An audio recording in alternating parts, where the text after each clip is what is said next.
UP के प्रयागराज से, जहां बहुजन समाज पार्टी के प्रत्याशी से हुई खास बातचीत। खबर के बारे में विस्तार जानेंगे, उससे पहले लेंगे एक छोटा सा ब्रेक। ब्रेक के बाद जल्द हाजिर होंगे। इस खबर के प्रायोजक हैं फास्ट को। जल्दी हो जाना तो फास्ट को बुलाना। बाइक से लेकर लग्जरी कार सेल्फ ड्राइव पर उपलब्ध। ग्रुप ट्रेवल के लिए लग्जरी बस भी उपलब्ध। सबसे सस्ता एक बार सेवा का मौका अवश्य दें।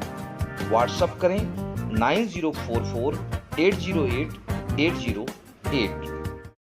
ब्रेक के बाद आप सभी का स्वागत है। खबर यूपी के प्रयागराज से, जहां एक तरफ चुनाव के दिन नजदीक आ रहे हैं, तो वहीं फूलपुर लोकसभा के लिए लोग अपने अपने दावे की बात कर रहे हैं। तो वहीं आज डॉक्टर जगन्नाथ पाल ने विपक्ष पर टिप्पणी करते हुए कहा कि फूलपुर लोकसभा की जनता बहन मायावती की तरफ आशा भरी निगाहों से देख रही है। आगे फूलपुर प्रत्याशी जगन्नाथ पाल ने कहा कि भारतीय संविधान में भारतीय जनता पार्टी छेड़छाड़ करना चाहती है। आइए सुनते हैं उन्हीं की जुबानी। देखिए यूपी सेंट्रल से मनोज सिंह की रिपोर्ट। 51 लोकसभा संसदीय क्षेत्र की जनता आदरणीय सुश्री बहन मायावती जी जो हमारी नेता हैं, उनकी तरफ आशा भरी निगाहों से देख रही है कि चूंकि भारतीय संविधान में छेड़छाड़ की मंशा भारतीय जनता पार्टी की है, अगर भारतीय संविधान अक्षरशः कोई इस देश में लागू कर सकता है तो वो बहुजन समाज पार्टी के नेता आदरणीय सुश्री बहन मायावती जी ही कर सकती हैं। ऐसा जनता को विश्वास है।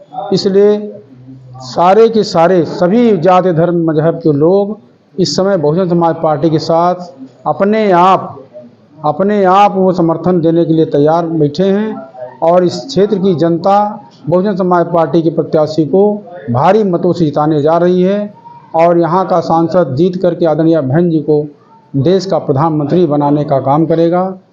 अब तक 400 पार की बात कर रही, लेकिन फिर से 450 की बात कर रही, क्या कहेंगे आप?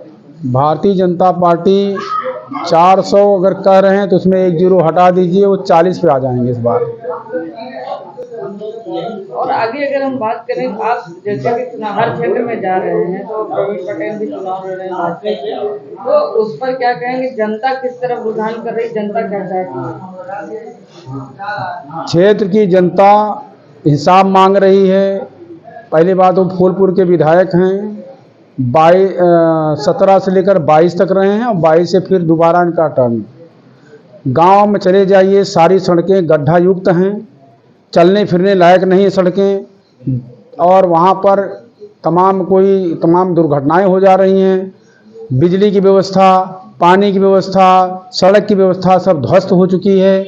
ये पहले क्षेत्र की जनता को ये विश्वास दिलाएं कि जब से वो विधायक हैं फूलपुर विधानसभा के, उसका तो हिसाब दे दें। जनता हिसाब मांग रही है उनसे। लोकसभा में तो बाद में जीत के जाएंगे।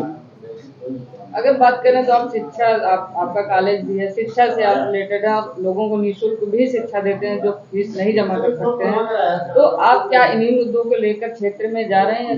जैसे अगर आप जनता आपको जिताती है तो आप क्या करेंगे? मैं बाबा साहब भीमराव अंबेडकर का अनुयायी हूँ, कह लीजिए मैं अंबेडकरवादी हूँ। बाबा साहब ने सबसे पहले शिक्षा को महत्व दिया और उन्होंने कहा शिक्षा शेरनी का दूध है और जो इसको पिएगा वो दहाड़ेगा। तो अगर व्यक्ति शिक्षा पा जाएगा तो वो उसके सारे दरवाजे वो खोल लेगा विकास के।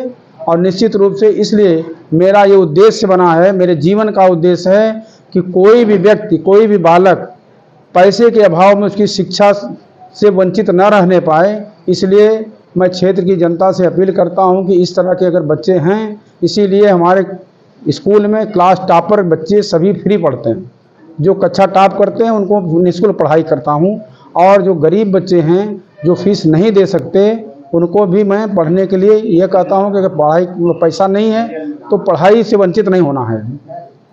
25 तारीख को मतदान है, क्या अपील करेंगे अपने क्षेत्र की जनता से? 51 मैं 51 फूलपुर संसदीय क्षेत्र की जनता से यही अपील करता हूं कि जो लोग जनप्रतिनिधि यहाँ तक रहे हैं, वो लोग आपके कसौटी पर अगर खरे नहीं उतरे हैं तो उनको नकार दीजिए और काम करने वाले प्रत्याशी को भारी बहुमत से जिता करके उनको करारा जवाब दें, और ताकि भविष्य में जो नकारा लोग हैं, जो काम ना करने वाले लोग हैं, झूठे वादे करने वाले लोग हैं, वो कभी इस तरह की जो है सोच न सकें कि चुनाव लड़ने की भी सोच न सकें। परिचय दें। मैं जगन्नाथ पाल, बहुजन समाज पार्टी का 51 लोकसभा संसदीय क्षेत्र का प्रत्याशी।